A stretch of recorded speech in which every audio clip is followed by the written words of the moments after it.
Howdy there, Isaac here, and you guys all voted for this, and it seems like a fun little story in my opinion, so why not? What if Yamcha became a Saiyan? The story starts, sorta, now. So, the Desert Bandit has always been quite an interesting character in my mind, as he's always represented the average person in Dragon Ball. Sure, he's powerful for an Earthling, but in the grand scheme of things, he quickly becomes a background character. But our story starts during the Saiyan saga, specifically right after Raditz is defeated. The Desert Bandit had been having issues with Bulma, namely her being busy running Capsule Corp and him being less than faithful.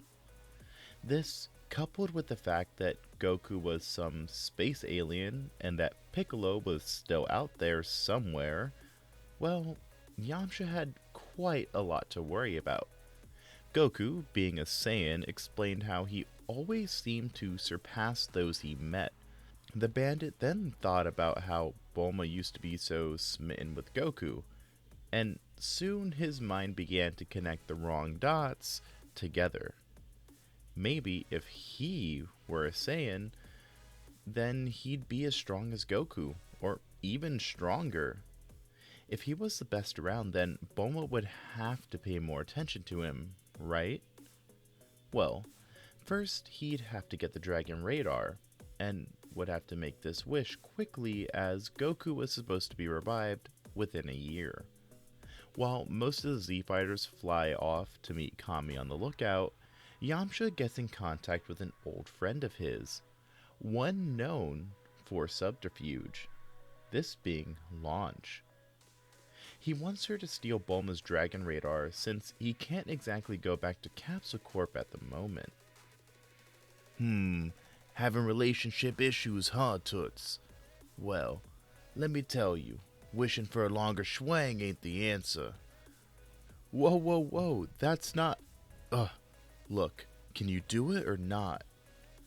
Yamcha crosses his arms, a little offended that Launch thought that was his issue. I can do it, but for a price. 10,000 zenny. And you take me up to Korin's tower to see Tien. 10,000 was quite a bit, but Yamcha had made copious amounts of money being a baseball star, so this wasn't a huge issue. However, it was interesting that Launch was willing to go this far to see Tien. The bandit wondered if they had ever actually tied the knot, but when asked, Launch simply blushed and refused to answer. Huh. Guess Yamcha wasn't the only person having relationship issues. Well, either way, he agreed to that deal, telling Launch what to wish for specifically before flying off to meet with the others. About 10 hours go by, with the humans fighting the Phantom Saiyans, this only proving that Yamcha needed to become a Saiyan in order to beat the upcoming threat. Kami is about to start his lecture, but that's when the sky darkens and everyone sees Shenron appear at the base of Korin's tower. The group is both worried and dumbfounded at the fact that the Eternal Dragon had just been summoned. But Yamcha tries to play this off, saying that it was fine as long as the wish was done today, right? That way they'll be usable when Goku needs to be revived? Kami can tell something is up with the bandit, but decides to see who's using the dragon, finding it to be Launch and sighing that she must be trying to wish for money again or something. The dragon soon disappears, and Yamcha finds himself feeling exactly as strong as he did before. The only difference is what's in his pants. He basically has a third leg now. And of course, I'm talking about his prehensile tail. Get your mind out of the gutters, guys. Anyways, staying true to his promise, Yamcha flies down and grabs Launch, bringing her up to the lookout using some lame excuse like, "Oh guys, we clearly can't leave her alone down there. She'll keep causing trouble." The others hesitantly accept Launch's presence, although Tien seems quite annoyed at this new development. Despite Launch being there and Yamcha now being a Saiyan, The Earthling's training goes pretty much how you would expect. That is, until a month in. By this point, the hormones created by his tail have started to hit the bandit, making him more prone to training and sparring to the extreme. He's already surpassed everyone there, though Krillin and Tien aren't too far off from him. However, Yamcha's biggest trial would come later that night when the full moon appeared high in the sky. Now, the bandit knew not to look at it since he had seen Goku transform twice now. However, in a valley not too far away, Gohan transformed for the first time. Of course, Piccolo steps in and destroys the moon, something Yamcha is somewhat thankful for, but this also alerts him to Gohan's location. With Yamcha having made quite the jump in power, he's certain that he and Tien could take on Piccolo if need be. Besides, the green pickle was clearly not suited to training Gohan. The next day, Yamcha rises extra early, flying off to confront Piccolo. Obviously, the two could sense each other and knew this confrontation was coming. However, taking care of Gohan had hampered Piccolo's ability to train. What Yamcha didn't know was that he was far closer to Piccolo in power than the demon would like. He pondered grabbing Gohan and hiding, but neither his pride nor honor would allow such a thing.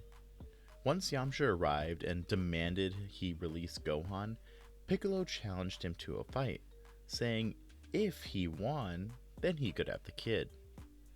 Yamcha could tell he wasn't quite at Piccolo's level yet, but instead of feeling fear, he felt a great deal of excitement, this being his Saiyan blood starting to boil.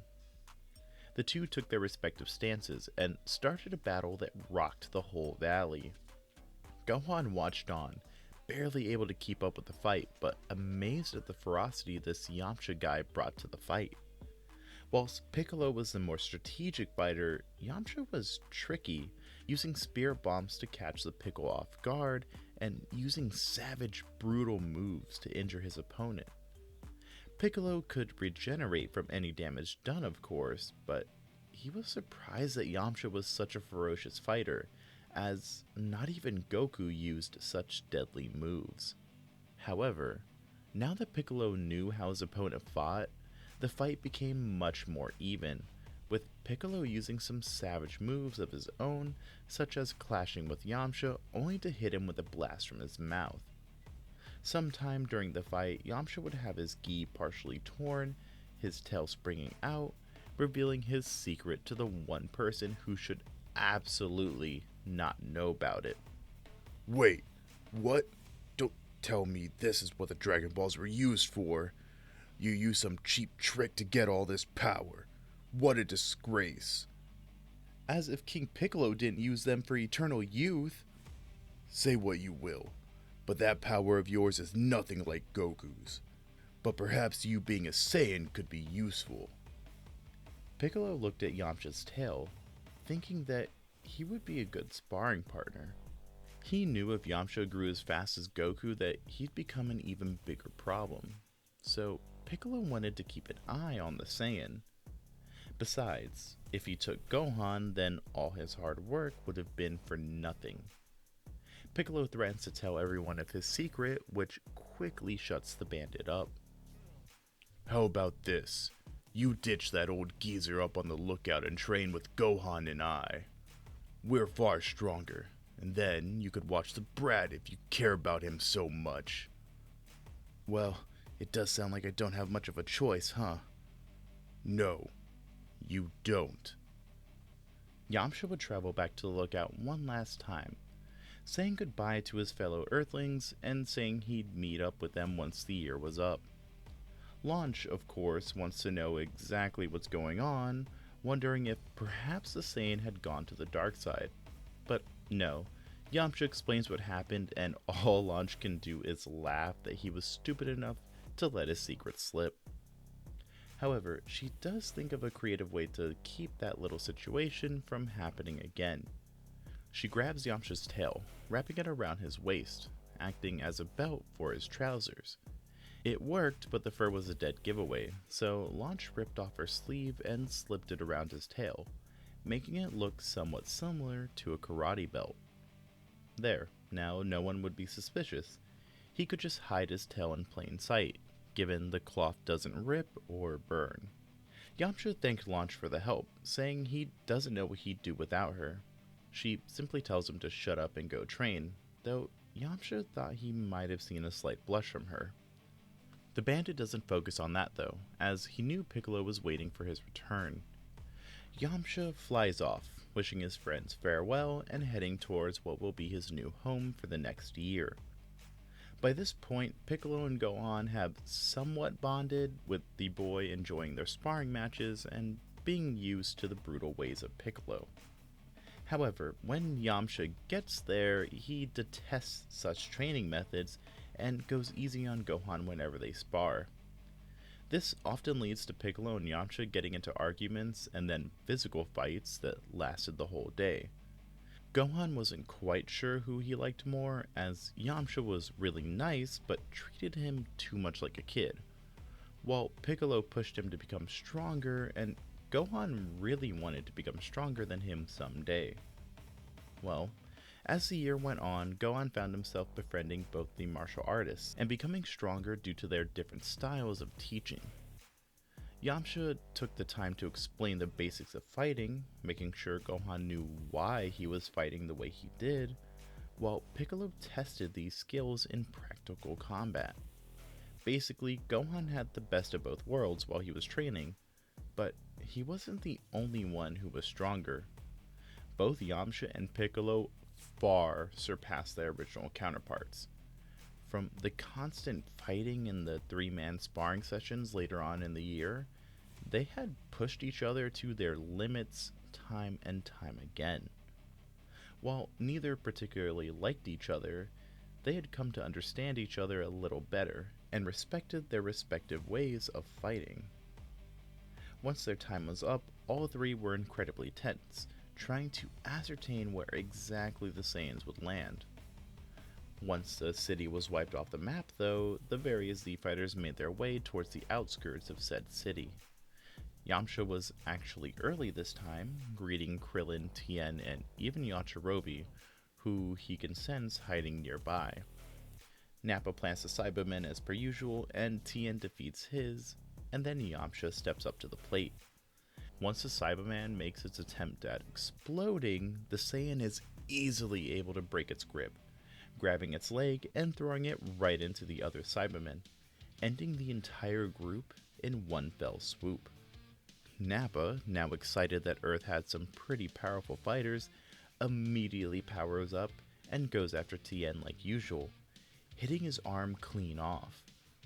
Krillin and Yamcha fly in to aid their friend, with Nappa launching a large mouth beam at the two.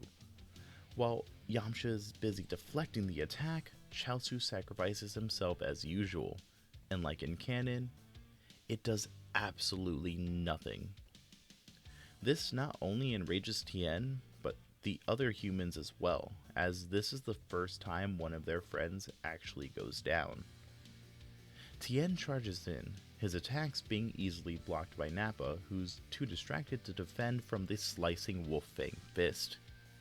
Using his increased ki control, Yamcha channels ki into each of his fingers, creating claws made of energy that slice and cut deep into the Saiyan brute, sending him into the air to receive a large attack straight from Krillin. Sensing this was their only chance at victory, both Piccolo and Gohan join in, both launching Masenkos to further injure Nappa. Once the smoke clears, Nappa is shown panting and heavily damaged, though still in the fight. Frustrated that these Earthlings could actually hurt him, Nappa is about to use a volcano explosion and wipe them all out, but Vegeta stops him, telling the brute to compose himself and not off Piccolo. The brute agrees that they need the Namekian to reveal the location of the Dragon Balls, but says they don't need the others, him powering up a Bomber DX and aiming straight for Yamcha and Krillin. The blast makes Krillin straight up wet his pants, but Yamcha, well, he simply smirks and begins powering up a Kamehameha. He knows Piccolo wanted them to hide their true powers, but the bandit just couldn't resist showing off right now. Yamcha fires off his Kamehameha, striking and stalemating Nappa's blast at first. The brute can't believe one of these humans could be so powerful, and just imagine his shock when his blast begins flying straight back at him. A large explosion sends Nappa into a nearby pillar of rock, the damage, along with his previous injuries, knocking him right out. Vegeta quickly uses his scouter to read Yamcha's power level, it being 6,000, though it quickly dropped once the bandit knows Vegeta eyeing him.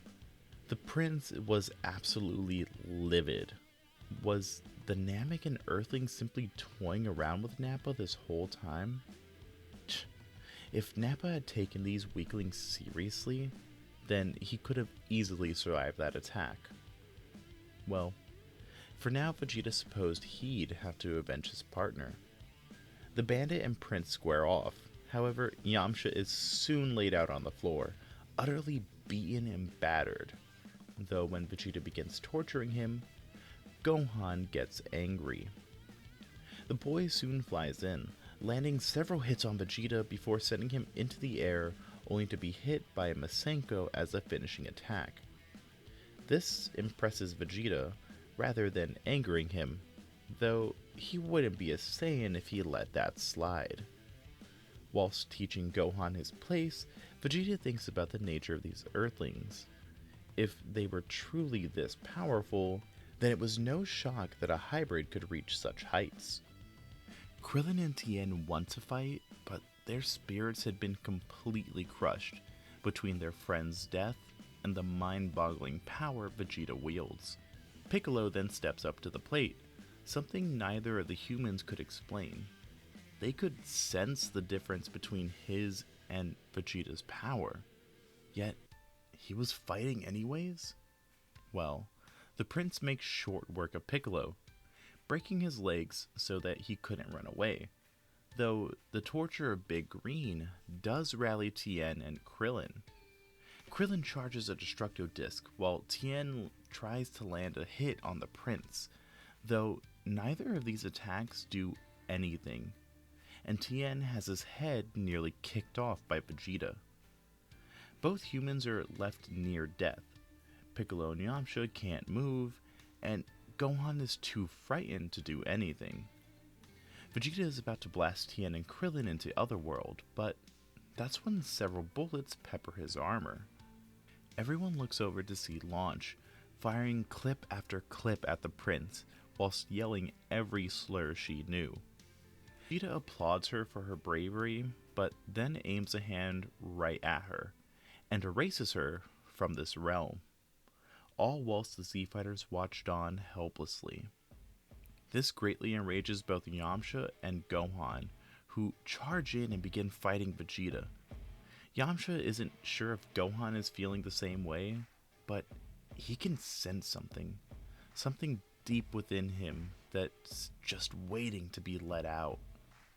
Whilst Gohan uses a Masenko, Yamcha takes up a different stance, getting on all fours, a yellow aura trickling out over his body, and his eyes flashing yellow, as well as his tail puffing up and sticking out, revealing his true nature. But Yamcha didn't care, as he felt a great deal of rage, and wanted nothing more than to destroy Vegeta, right here, right now. But that's where we're going to be leaving things off for right now. If you guys enjoyed this part, then I'd appreciate you Kamehamehaing that like button, or maybe even Wolfang fisting that subscribe button. I can only get away with that line because of Dragon Ball. But even if you don't, thank you so much for getting to this part of the video. It really helps the channel continue to grow, as I'm sure you guys can see, since this is the 600 sub special. Once again, I have to thank you guys for getting us this far, especially since I get to make cool what-ifs and stories that both of us get to enjoy. I mean, seriously, the revenge plot of Cooler, the fatherly struggles of both Cell and Zarbon, the upcoming arcs I have planned for Blue and now Yamcha and everything else, and so many more. It wouldn't be possible without you guys liking, commenting, and overall just supporting these videos. I'm not sure if we'll do a 700 sub special or just make something super special for 1K, as we'll have to see how quickly we get there. But I promise, I'll continue making what ifs and occasionally adding new ones. I also have plans for the channel, but I'll wait to make either a post or update video on all of those. Now, speaking of plans for the channel, I should probably get to editing this video. You guys have a good day or night wherever you are. That's it for now. Bye bye.